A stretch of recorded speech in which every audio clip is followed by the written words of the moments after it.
መንፈስ ቅዱስ መጥቶ ኃይል ስትቀበል በዛ ኃይል የምታተርፈው ነገር ያስፈልጋል። አንዳንድ ሰው የሙቭመንት አባት ነው። አንዳንድ ሰው እግዚአብሔር ለአዲስ ነገር ጅማሬ አባት ያደርገዋል። አሜን በሉ ባካችሁ። ታውቃላችሁ 12 ዓመት ደም የፈሰሳት ሴት ልብስ ነክቶ መፈወስ የሚለውን ሪቫይቫል ያመጣችው እሷ ናት። ከሷ በፊት ማንም ሰው ኢየሱስን ነክቶ ተፈውሶ አያውቅም።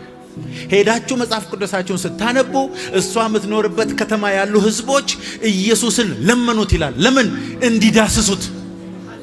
ለምን? 12 ዓመት የደም ምንጭ ያቆመ መዳሰስ እንደሆነ በሷ በኩል ገባቸው። በአንተ በኩል ዓለም የሚያውቀው አዲስ መገለጥ አለ። የፈለገ ራእይ ቢኖርህ፣ የፈለገ ቪዥን ብታይ፣ የፈለገ ትንቢት ቢነገርህ ኃይሉ እስኪመጣ ድረስ ያንን ፐርፐዝ ያንን የተጠራህበትን ጥሪ ወደ ፉልፊልመንት ማምጣት አትችልም። አይገርምም? ብዙ ሰዎች አሁን ራእይ አይተዋል፣ መልአክ መጥቶ ተናግሯቸዋል፣ ትንቢት ሰምተዋል። ከልጅነታቸው ጀምሮ ራእይ ሲያዩ ነበረ። ይሞክሩታል፣ አይሆንም። it doesn't work። አይገርምም? የእግዚአብሔር ኃይል ቅባት ሲመጣ ግን ሮባሃታ ከታንዶ አንተ ራስህ ምን እንደሆን ካጣቀም ነገሮች ሁሉ ዝም ብሎ ቀለል ይሉልሃል። ዛሬ በጌታ በኢየሱስ ስም የሆነ ሰው ላይ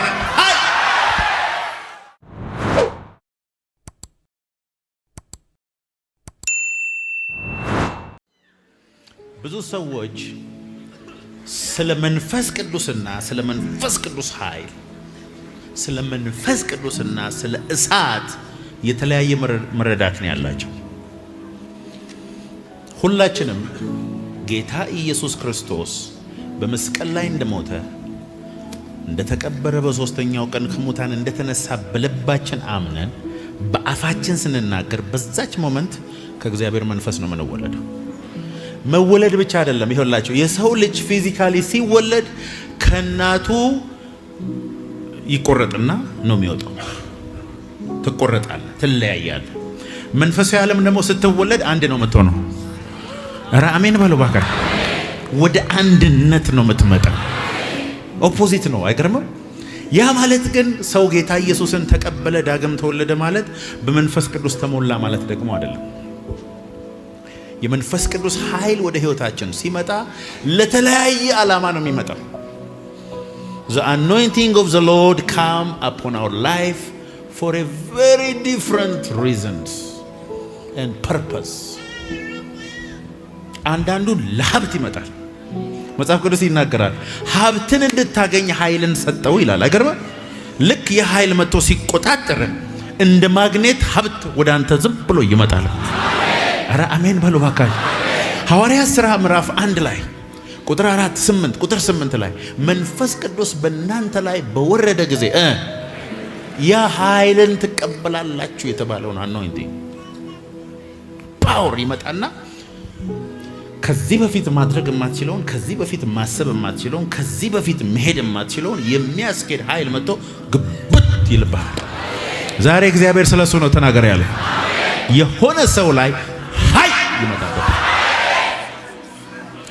ኃይል ሲመጣበት መጀመሪያ ሰዎች አንተን አይተው እንደተለወጥክ ያውቃሉ። አይገርምም? ይመጡና ምንድነው የሆነ ነገር ተቀየርክ፣ ገና ስትገባ ሰምቲንግ ምን አገኘ ይለዋል። ኢቭን መልክ ይቀየራል። አይገርም? አይነህ አካባቢ ሰዎች ሲያዩ ሌላ ነገር ያያሉ። ኢቭን መናፍስት ያለባቸው ሰዎች አንተን ማየት ትንሽ ከበድ ይላቸዋል። የሆነ ትከብዳለህ። ዝም ብለህ ከበድ ያለ ነገር ዛሬ የሆነ ሰው ላይ ሃይ ሮማ ሀታ ካታላማ 10 ጊዜ ሄድክበት ቦታ ላይ ከቀባቱ በኋላ ስትሄድ ሰዎቹ ራሳቸው ቁጭ ብድግ የሚያደርጋቸው ነገር አለ አንተ ላይ። ከእድሜ ከችሎታ ከእውቀት ከትምህርት በላይ ሰዎች እንደዚህ ቁጭ ብድግ የሚያደርግ ነገር አለ። አሜን አሜን አሜን። መንፈስ ቅዱስ በእናንተ ላይ በወረደ ጊዜ በሉ እንጂ ከኔ ጋር ሆኖ እንጂ ኃይል ትቀበላላችሁ። የእግዚአብሔር ኃይል አንዳንዱ ለባለጠግነት ይመጣል፣ ለአንዳንዱ ለዝማሬ ይመጣል፣ ለአንዳንዱ አጋንንት ለማስወጣት ይመጣል፣ ለአንዳንዱ የሀገር ጠቅላይ ሚኒስቴር እንዲሆን ይመጣል። በተጠራበት ጥሪ ላይ ከሌሎች ሁሉ ሰዎች ከፍ ብሎ ተጽዕኖ እንዲያመጣ የሚያደርግ የእግዚአብሔር ኃይል ዛሬ የሆነ ሰው ላይ ኃይል ይመጣል። ሾራ ባህታ ካታና ማለት አሜን፣ አሜን፣ አሜን፣ አሜን። የፈለገ ራእይ ቢኖርህ፣ የፈለገ ቪዥን ብታይ፣ የፈለገ ትንቢት ቢነገርህ ኃይሉ እስኪመጣ ድረስ ያንን ፐርፐዝ ያንን የተጠራህበትን ጥሪ ወደ ፉልፊልመንት ማምጣት አትችልም። አይገርም? ብዙ ሰዎች አሁን ራእይ አይተዋል፣ መልአክ መጥቶ ተናግሯቸዋል፣ ትንቢት ሰምተዋል። ከልጅነታቸው ጀምሮ ራእይ ሲያዩ ነበረ። ይሞክሩታል፣ አይሆንም። it doesn't work። አይገርም? የእግዚአብሔር ኃይል ቅባት ሲመጣ ግን ፕሮባሃታ ከታንዶ አንተ ራስህ ምን እንደሆን ካታቀም ነገሮች ሁሉ ዝም ብሎ ገለል ይሉልሃል። ዛሬ በጌታ በኢየሱስ ስም የሆነ ሰው ላይ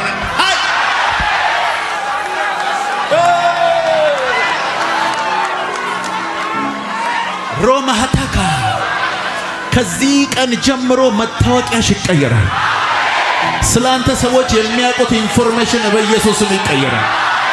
ስላንተ የተነገረ ነገር በጠቅላላ ከሱ ተቃራኒ ከፍ ያለ ቦታ ላይ ተወጣል። ምክንያቱም የእግዚአብሔር በሙከራ የእግዚአብሔርን ሥራ የሚሞክሩ ሰዎች አሉ። በራሳቸው ችሎታ ቸርች ከፍተው ታግለው ደክመው የሚተው ልባቸው ወልቀው የሚተው ሰዎች አሉ። አይሆንም።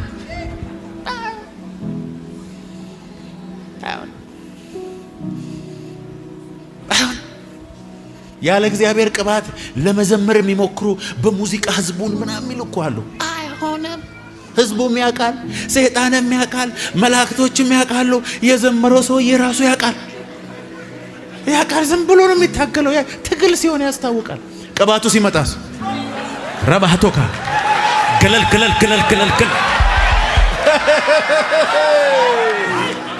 አሜን፣ አሜን፣ አሜን። አሁን የ6 ዓመት ልጆች አክሮባት ሲሰሩ እስቲ ተመልከቱ። ላት ክልብጥ ይላል። በ40 ዓመት እንደዛ ሞክራለሁ በትል የዲስክ መንሸራተት ገጥሞ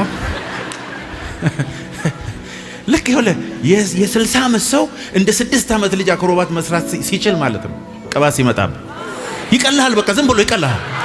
አጋንንት ለማስወጣት አትታገልም። ሄድ ስትል መጣብኝ ይልሃል። አሜን። ዛሬ እግዚአብሔር እንደዚህ ብሎኝ መጥቻለሁ። በተራቡ ልጆቼ ላይ ኃይሌን አስቀምጣለሁ። በተራቡ ልጆቼ ላይ ኃይሌን በመንፈሴ እንጂ በሉ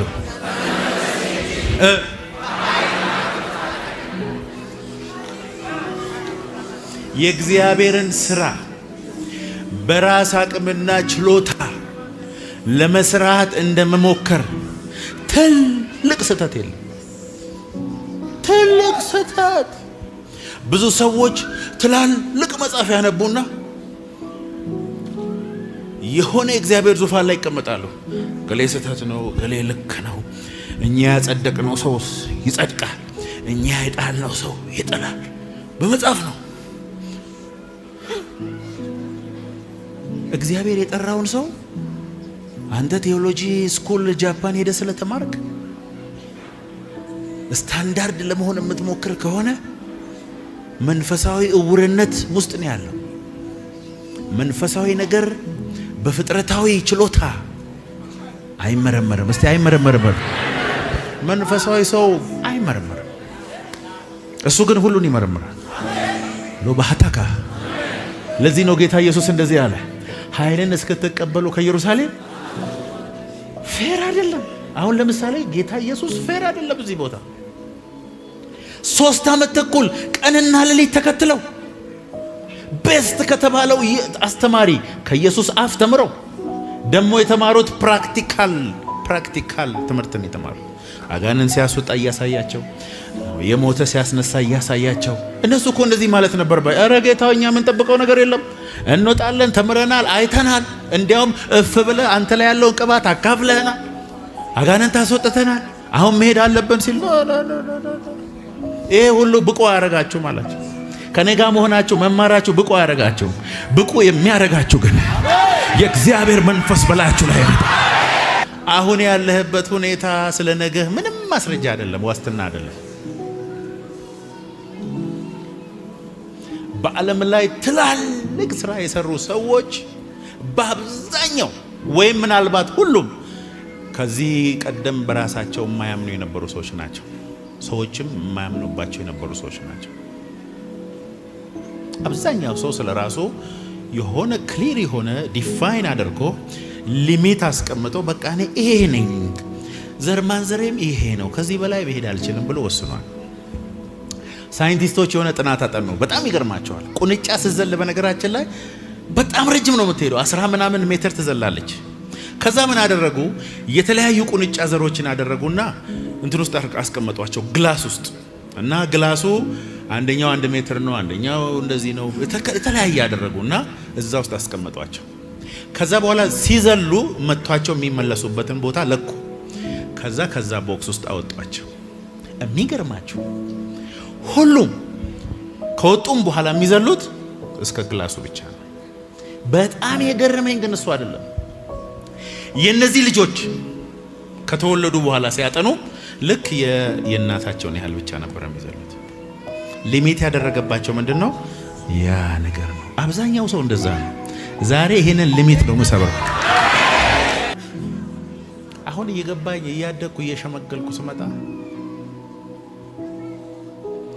ሁሉ ነገር ቁጭ ብሎ በመጠበቅ አይደለም። የኔ ድርሻ አለ። እግዚአብሔር በልቤ ውስጥ ያስቀመጠውን ህልም የፈለኩትን ያህል የመለጠጥና የማሳነስ እንደ እምነቴ መጠን እኔ ጋር ነው ያለው። ከኔ ጋር ናቸው። አንዳንድ ሰው ዓለምን ትዞራለህ ሲል ኬንያ ነው የሚታየው።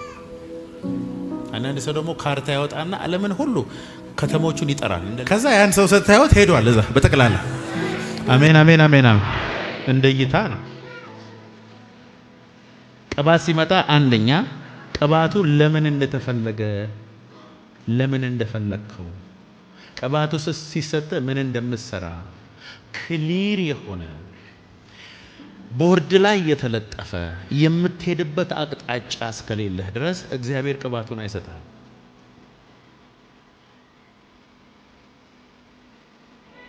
ኃይለኛ ቅባት ሲመጣበት ምን ልታረግበት? እቅድ አለ፣ አቅጣጫ አለ፣ የምትሄድበት አለ፣ ታውቀዋለህ መንገድህን። አለበለዚያ በቃ ቅባት ተቀባው ለማለት ነው። ቅባት ተቀበተ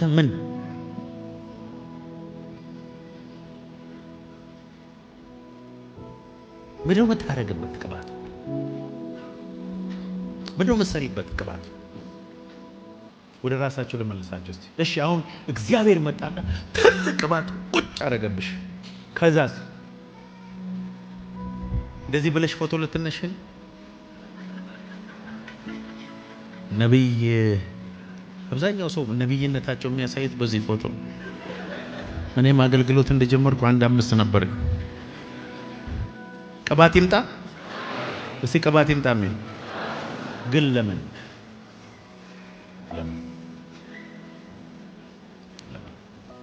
እግዚአብሔር ይወላችሁ። እግዚአብሔር ጥሩ ነጋዴ ነው። እግዚአብሔር ማን እንደሚያተርፍ ያውቃል። ለባለ 5 እንደሚያተርፍ ስለሚያውቅ ነው የሰጠው።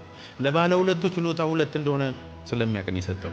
ለባለ 1 ነገረኛ ሰውዬ እንደሆነ ስላወቀ ነው የሰጠው። ነገረኛ ሰው አበሻ ይመስለኛል። ካልዘራበት የምታቸው ካልበተን ክረበነ በቃ ይሁን ገንዘብ ይሄው ሲጨለማ ውስጥ ያዝና እዛ ከተተዋ። በዚህ ባህሪ ብዙ ቅባት አትወስድ። የምታተርፍ ከሆነ ግን እግዚአብሔር ቅባቱን ያመጣል። አሁን ከኔ ጋር ናችሁ? በጌታ በኢየሱስ መንፈስ ቅዱስ መጥቶ ኃይል ስትቀበል በዛ ኃይል የምታተርፈው ነገር ያስፈልጋል። አንዳንድ ሰው የሙቭመንት አባት፣ አንዳንድ ሰው እግዚአብሔር ለአዲስ ነገር ጅማሬ አባት ያደርገዋል። አሜን በሉ ባካችሁ። ታውቃላችሁ 12 ዓመት ደም የፈሰሳት ሴት ልብስ ነክቶ መፈወስ የሚለውን ሪቫይቫል ያመጣችው እሷ ናት። ከሷ በፊት ማንም ሰው ኢየሱስን ነክቶ ተፈውሶ አያውቅም። ሄዳችሁ መጽሐፍ ቅዱሳችሁን ስታነቡ እሷ የምትኖርበት ከተማ ያሉ ህዝቦች ኢየሱስን ለመኑት ይላል። ለምን? እንዲዳስሱት። ለምን? 12 ዓመት የደም ምንጭ ያቆመ መዳሰስ እንደሆነ በሷ በኩል ገባቸው። ባንተ በኩል ዓለም የሚያውቀው አዲስ መገለጥ አለ። ባንቺ በኩል አዲስ መገለጥ ወደ ዓለም ይመጣል። ባንተ በኩል አዲስ መገለጥ በኢየሱስ ወደ ምድር ይመጣል። ጴጥሮስ ብቻ ነው በጥላው ሲፈውስ ያየ ነው። ኧረ አሜን በሉ። እሺ ቶሎ ቶሎ 3 ነጥቦችን ተናግሬ ወደ ጸሎት ሄዳለሁ። ስለ ቅባት በለው ባካችሁ።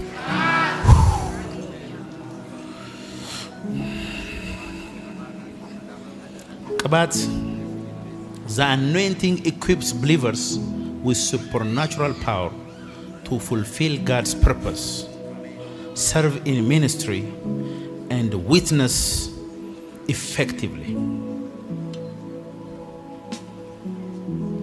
ጥሪህን ሙሉ በሙሉ እንድትወጣ ያደርጋል። ሙሉ በሙሉ እኔ አሁን ሞተራቸው ደከም ያሉ መኪናዎች መንዳት አልወድም። በቃ አቅም የሌለው መኪና አልወድም። ነዳጁን ስትረቅ ብላ እዚሁ ሰፈር የምትውል መኪና ከምነዳ ቤቴ አርፌ እቀመጣል። ከድሮ ጀምሮ የነበሩኝ መኪናዎች መልካቸው ላያምር ይችላል። እኔ ጉዳይ የለኝም ከመልክ ጋር። ነዳጅም ደግዋ ሊጠጡ ይችላሉ። ፈትለክ ብሎ ካልሄደ እኔ አይመቸኝ። ተፈጥሮ እንደሱ እኔ የሆነ ዳገት ላይ ምትል መኪና ከምነዳ አይሱዙ ላይ ተጭኜ መሄድ ይሻላል። አልወድም። በቃ የእግዚአብሔር ኃይል ሲመጣ አንዳንድ መኪና ይውስቲ ያቺ እያለች ገና 30 ደቂቃዋ ነው እዛ ላይ መጥቶ አጠገባ ብሎ ያልፋል። እኔ መኪና እንደሱ ካለፈኝ ደስ አይለኝ፣ አልወድም። በነገራችን ላይ ቀይሩ ፍትለክ ነው ነው። ቅባት እንደሱ ነው የሚያደርግ። 20 ዓመት ሙሉ ከምትልበት መጥቶ አድርጎ ዛሬ የእግዚአብሔር ኃይል አንድ ሰው ላይ በኢየሱስ ስም ይመጣ። አሜን በሉ ባካችሁ። ኢየሱስ ጌታ ነው። የእግዚአብሔር ቅባት ከጠላትህ ይጠብቃል። ምክንያቱም የእግዚአብሔር ቅባት ያለበት የእግዚአብሔር መላእክቶች በሱ ዙሪያ ነው የሚሰፍሩት። መላእክቶችን የእግዚአብሔርን ፕሬዘንስ ይስባል ቅባት። አኖይንቲንግ አንተ ውስጥ ያለ እግዚአብሔር ኃይል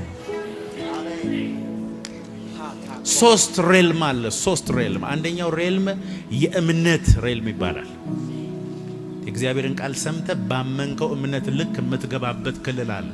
እምነት ግን የመጨረሻው አይደለም፣ ፕራይመሪ ነው እምነት። ከእምነት ቀጥሎ ቅባት የሚባል ይመጣል። ኃይል አለ። አንዳንድ ሰው አጋንንትን ለማስወጣት አይታገሉም ሲል ጠብ ነው የሚለው። አትሞስፌር ፈልጎ የሆነ ነገር አድርጎ ዘይት ቀብቶ አይደለም ያየዋል። ውጣ ሲል ይወጣ። አንዳንድ ሰው እያለ ወሩን ሙሉ ጉሮሮ እስኪቀደድ ቢል የአጋንንት ይስቅበታል። ስሙ ላይ ኃይል ስለሌለ አይደለም፣ ሰውየው ከስሙ ጋር ያለው ግንኙነት ነው። ቅባት ያለበት ቅባት ሁለተኛው ክልል ነው። ቅባት ሁለተኛው ክልል ነው። 3ኛው ክልል ደግሞ የክብር ግሎሪ ሬልም ይባላል። ይሄ ሰው መጸለይ ማስፈልገው በእምነትም አይደለም፣ በመኖሩ ብቻ እሱ ስላለ ብቻ አካባቢው ላይ የእግዚአብሔር መገኘት አለ። ደመና እንደ ጃንጥላ ይዞ ነው የሚሄደው። ይሄኛውን የ3ኛውን ክልል የሆነ ሰው ጎትቼ አሜን። መንፈሳዊ ዓለም 3 ሌየር ነው ያለው። ይላችሁ 3 ሌየር ነው ያለው። መጀመሪያ እስቲ አንድ ወንበር ስጡኝ እስቲ ና እስቲ ከነ ወንበርና እሺ ና ተንበርከክ። አሁን ተንበርክኮ እየጸለየ ነው። ከስራ ነው የመጣው። ስራ ምንድን ነው? ኦንላይን ማርኬተር ነው። ተመልከቱ እንግዲህ ኮምፒውተር ላይ ነው ኦንላይን እያለ ከሰው ጋር ያወራል፣ ከምን ጋር ያወራል። በመሃል ፌስቡክ ያያል፣ በመሃል ቲክቶክም ያያል። ኦንላይን ይገባል፣ የሆነ ነገር ያደርጋል። ብዙ ወሬዎች፣ ብዙ ነገሮችን አውርቶ ማታ ቤቱ ሲገባ ሻወር ወስዶ ልብሱን ቀይሮ ራቱን በልቶ ከመተኛቱ በፊት እግዚአብሔር ፊት ተንበረከከ። ልክ ሲንበረከክ የሥጋ ሬልም ውስጥ ነው ያለው። መስሪያ ቤት ያናደደችው ሴትዮ ትመጣበታለች ይላል። ታክሲ አጥቶ ወይ የተሰለፈበት ያናድደዋል። ደሞዙን አሁን እንዴት አድርጌ ነው ማብቃቃው እያለ ሊሆን ይችላል። ወይ ከጮኛው ጋር ተጣልቷል። ዝም ብዬ ሳየው ነገረኛ ይመስላል። ስለዚህ እዛ ተንበርክኮ እያለ ነው። ምንም የእግዚአብሔር ነገር አይሰማው። አንዳንድ ሰው እዚህ ጋር ችግሩን ጌታ ሆይ አመሰግናለሁ፣ ስምህ ይባረክ፣ ቤተሰቦችን ባርክ፣ ስራህን ይረዳል። ግማሹ የሚያወራውን አያውቅም፣ ግማሹ የሚለውን አያውቅም። እዚህ ውስጥ ሆኖ ተነስቶ ወደ መኝታው ይሄዳል። ይሄ ጸሎት አይባልም።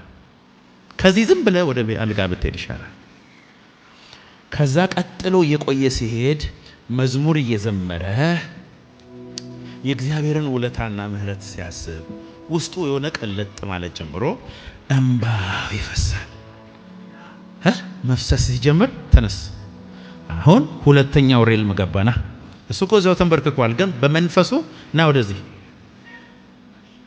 አሁን ሁለተኛው ሬልም ምንድነው? እንባ ፈሰስ ማለት ይጀምራል። ሰውነት ጋል ማለት ይጀምራል። ከዛስ የሥራ የተለያዩ ወሬዎች ምናምን በር ሲንኳኳ የምትሰማው ድምፅ ሁሉ እየጠፋ ይሄዳል። ውጪ ላይ ምጮህ ውሻ ምናምን አሰማጥመው አይገርምም? ጆሮ ራሱ ሸዳውን እያደረገ ይሄዳል። ይሄኛውም ጸሎት አይደለ። ይሄኛውም ክፍል ብዙ ሰዎች ዋው በጣም የሚገርም ጸሎት ነበረ ዛሬ ምናምን ብሎ ይነሳሉ። ይሄኛውም አይደለም ጸሎት። ተነስ። ከዛ እየቆየ ሲመጣ ወደ ሶስተኛው ወደ ቅድስተ ቅዱሳን። ኧረ አሜን በሉ። እዚህ ጋር ሰውየው መንበርከኩን ራሱ አያውቅም። ከሰዓት ውጪ ነው የሚሆነው። እዚህ ቦታ ራእይ ማየት ይጀምራል። እዚህ ቦታ ችግሮቹን አያውቃቸውም፣ አይሰማውም፣ ደንዝዟል። ሰዎች መጥቶ ቢነኩት ራሱ ለረጅም ጊዜ መንቃት አይችልም። እዚህ ቦታ ላይ የእግዚአብሔር ክብር መጥቶ ላው ላይ ይመጣል። ወራ ባህታካታ። የሚገርማችሁ እዚህ ቦታ ላይ ግን ሰውየው ጥያቄ የለውም። እዚህ ቦታ ጥያቄው አንድ ነገር ብቻ ነው የሚሆነው። እዚህ ቦታ ልቆይ። ለ30 ደቂቃ ገብቶ 5 ሰዓት ያህል እዛ ነው ያለው። መገኘቱ በጣም ሪል ይሆንበታል። የእግዚአብሔርን መዓዛ በናቹራል አፍንጫው ይሸተዋል። አይገርም? የሆነ ሽታ ይመጣበታል። የሆነ ነገር ውስጥ ይገባል። ሰውነቱ እንደ ላባ ይቀለዋል። መላእክት ሊያይ ይችላል። እዚህ ቦታ ነው አኖይንቲንግ ጀነሬት ያደርጋል። እዚህ ቦታ ላይ የለበሰው የቻይና ልብስ ሳይሆን ሌላ የደመና ልብስ ይደረግበታል። ዛሬ የሆነ ሰው ከሶስተኛው ክፍል ነው የሚሄደው።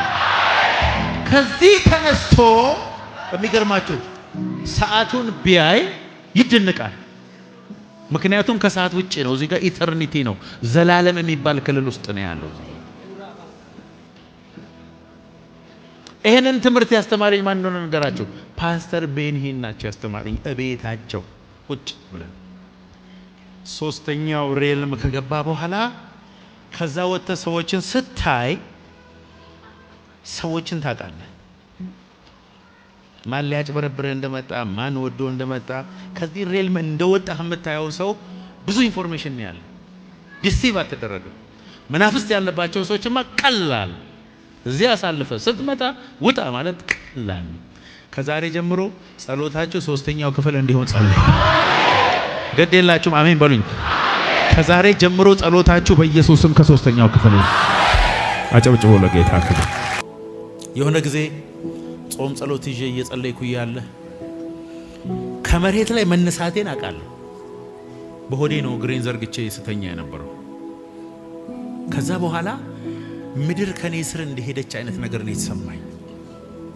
ዓለም ላይ ያሉ ደስታዎች በጠቅላላ ተደምሮ ቢባዙ ሊሰማኝ ከሚችለው በላይ ሐሴት ውስጥ ነበርኩ። እኔ አሁን ስለ መንግሥተ ሰማያት ማንም ሊያስረዳኝ አልፈልግም። አውቀዋለሁ። መገኘቱ ነው መንግሥተ ሰማያት። ህልውና ውስጥ ጨልጥ ብዬ ልክ ስኳር በውሃ ውስጥ እንደሚሟሟ እንደዛ መጥፋት ትዝ ይለኛል።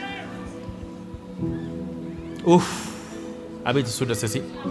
ዛሬ ነፍሳችሁን የሚያፈስ የእግዚአብሔር ቅባት በላያችሁ ላይ እንዲመጣ እኔ ጌታ ምስክሬ ነው። ይሄንን ጸሎት በኢየሱስ ስም የሆነ ሰው ላይ ጸልያ ተንበርክከ መነሳት እስከማትችል ድረስ ወደ ውስጠኛው ክፍል የሚያስገባ የእግዚአብሔር ኃይል ባንተ ላይ ይምጣ በኢየሱስ